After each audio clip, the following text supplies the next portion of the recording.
Now, from Spurs' point of view, they brought in Kevin Danso, hoped as an extra centre-half, but we've subsequently discovered that Radu Dragusin's now out for the season with an ACL. So he probably ideally would have liked one extra centre-half, and he's got Matthias Tell up front. He said he needed another front player. So you sort of sense, although it sounds like it's a good signing. They bid for Gay, didn't they, Paul? Was that serious? Do you think that was a? But why, Ben, on the last day? Why go after a player that smokescreen? Perhaps not in a million years. He's got 18 months left on his contract, and that's a lot of money to turn down. But Palace were always going to say no, I felt, at this stage, and so was the player. He's going to have so many more options in the summer, isn't he? Yeah, I'm not so sure this happened on deadline day. We learnt about it, but probably 2 days before the bid came in, as you say, no real chance that Palace were going to sell. I think there's actually a scenario where Crystal Palace have done business with Chelsea, even though people think it's a bit acrimonious between them because of the whole Michael Olise saga a few windows ago. Yeah. Chilwell goes to Palace, Chalobah gets recalled to Chelsea. Maybe there's business for Gahey, and Chelsea are waiting until the summer. And I think it's very likely that Chelsea moves. Spurs might be there during the summer, but that 70 million bid was never going to be accepted because Palace are a bit thin defensively. Yeah. The Spurs window, I think, can be classified as strong and dramatic. I mean, Kevin Danso had a medical booked at Wolves. Spurs hijacked the deal.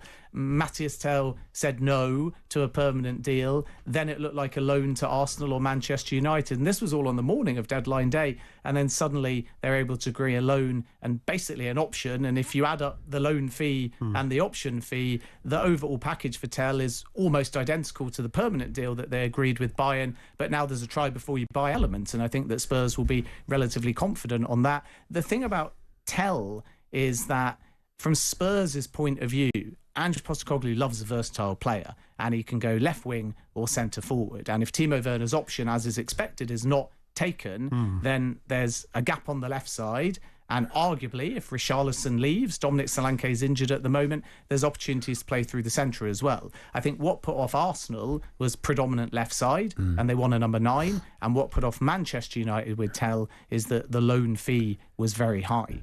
OK, but with the potential, they felt there wasn't potential to have an option to buy, but ultimately Spurs have managed to do that. So I've seen a few Manchester United fans smarting at that their club didn't get that done and didn't make sure that was in the potential loan. Yeah, and I can understand it. Manchester United's position is they don't want to be reckless now because they're summer planning. Most clubs say that when they have a quiet January. We actually laid the groundwork for the summer.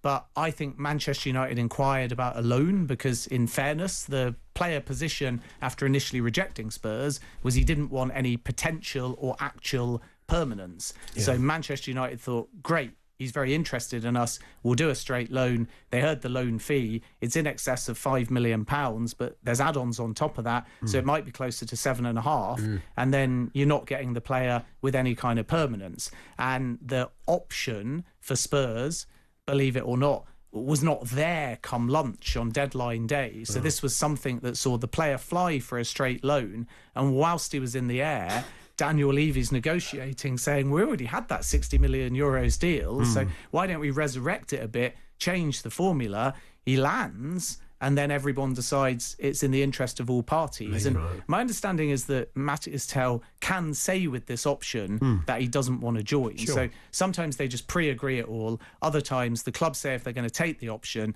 and then the player still has to fully finalise the terms. So Tell's kind of having his cake and eating it. He's getting minutes. He's moving to Spurs. He can go there if Spurs choose to take him, or he can reassess during the summer. Ben, thanks ever so much. Well done yesterday. Thanks, top work. Yeah, great.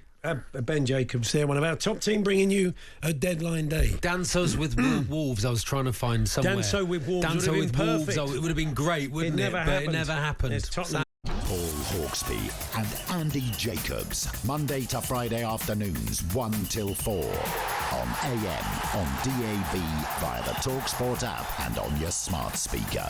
talkSPORT.